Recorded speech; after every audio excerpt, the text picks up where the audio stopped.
Hello, grumpy old fart here. Um, I'm doing a lot of stuff on UFOs because of the Navy's announcement that UFOs are indeed real. Go back and check out my video, UFOs Evidently, and you'll see what I'm talking about. But when you have UFOs and they're not from Earth, somebody's got to be driving them, and if they're not from Earth, they're aliens, period. I mean, that's the elephant in the room. We're talking about aliens here, people. So,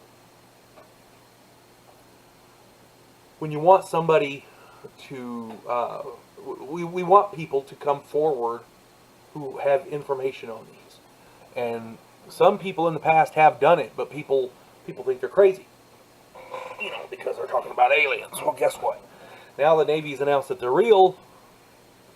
We got to start talking about them. I did a video the other day on a man named Bob Lazar, who apparently was working at S4, Area 51, and he was back engineering alien propulsion systems. And everybody thought he was crazy because the claims he made were so outrageous. But then one of his claims actually turned out to be proven true. So if one of the things he said is true, you've got to kind of send in a little credence, because he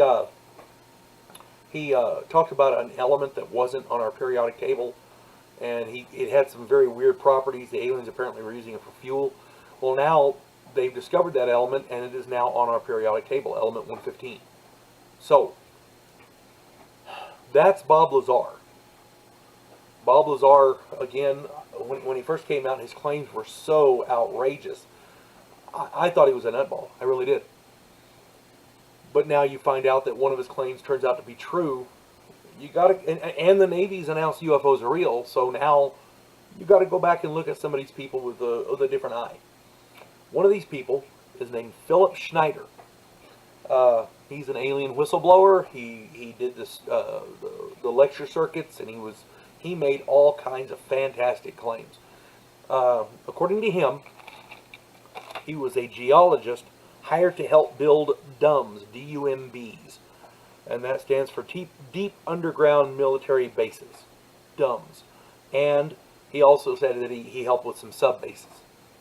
So, according to him, he worked 17 years in black projects. And black projects are projects that are funded by other means. They're off the books. Nobody officially has any authority over them because they don't officially exist. Black projects. Okay. He apparently worked at Area 51, S4, and Los Alamos. Same as Bob Lazar. So, I don't know if this, again, I'm not saying any of this is true. But, this is some of the claims that he made. He claims to be one of only 3 survivors of the alien-human war at Dulce, New Mexico, and Los Alamos underground bases. Apparently, in this war, 66 government agents and workers died in August of 1979. Now, a little bit of background here.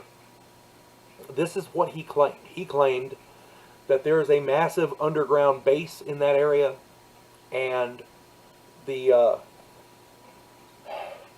were aliens stored down there, and there were other aliens helping us do scientific research on those other aliens. So more than one faction of alien was down there. Some were friendly, some were not, and evidently the ones that were not broke out, acquired some weaponry somehow, probably took them, stole them, whatever. And there was a firefight in the base. According to Philip Schneider, a Delta Force member shoved him into an elevator or a stairwell or something to that effect, as I recall, and saved his life, and then that guy ended up dying. So, again, these are some fantastic claims. Okay? He claims that stealth aircraft and submarines, the stealth submarines and stealth aircraft we're seeing today, the outer shells and some of the machinery involved are the technology there comes from alien technology and alien metals recovered over the years.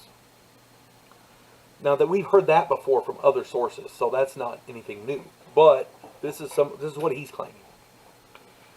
Now, a lot of people think that the alien technology came from the crash in '47 in outside Roswell, New Mexico, Corona, New Mexico. This is what he's claiming. He claims that in 1909, the U.S. cavalry was chasing bandits down around Truth or Consequences, New Mexico. Truth or Consequences, New Mexico. I can't talk today. And these bandits they holed up in a cave, and there was a shootout, and the cavalry finally got in there, and they were exploring this cave, looking for more bandits, and they found alien craft, flying discs, and gray aliens, and lots of technology around. So apparently these aliens had stored their craft in this cave, and either they had forgotten about them, or they never got a chance to come back for them, or whatever. That's what he's claiming. And that's when we started collecting alien technology for our use, back in 1909. Which you know, it makes as much sense as some of the other stuff I've heard. But, again, I'm not saying any of this is true or not. This is what he claimed. He also made lots of other claims. This isn't by any means all of it. He also claims that in order to shut him up, our U.S. government made 11 attempts on his life. He's been shot, stabbed, blown up. I mean, you know, one would think, as effective as our government is at killing people, you would think they would have got him. But now, the reason I'm doing this video is there is an event that lends credence to what he said. And unfortunately, it's how he died. Because we still don't know all the facts of how he died. But here's some particulars that you might find interesting. Officially, it's listed as a suicide.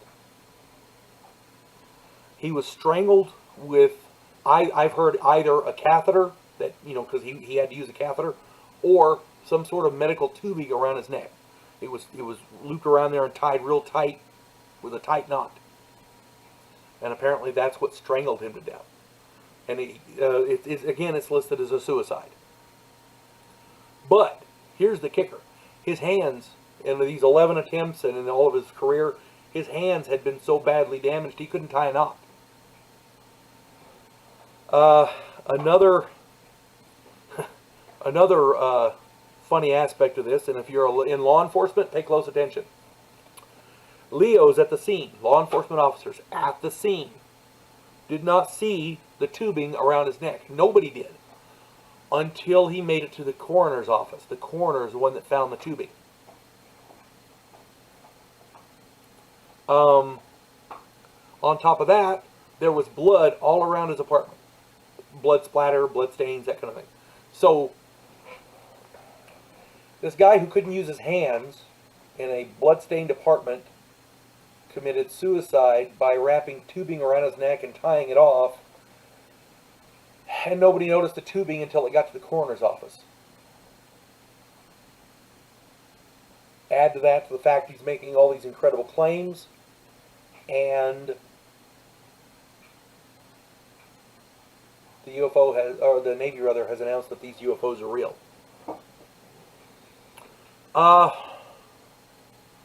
Again, I don't know if anything he says is true. We don't know. But if any of this, his mode of death, the methodology that killed him, doesn't fit the official story. We know that. There's no way that could be a suicide. By the same token, his claims were outrageous. I mean, he made some pretty outrageous claims. Let's call a skunk a skunk. So either he was telling the truth or he wasn't. I'll leave that up to you to decide. God bless one and all.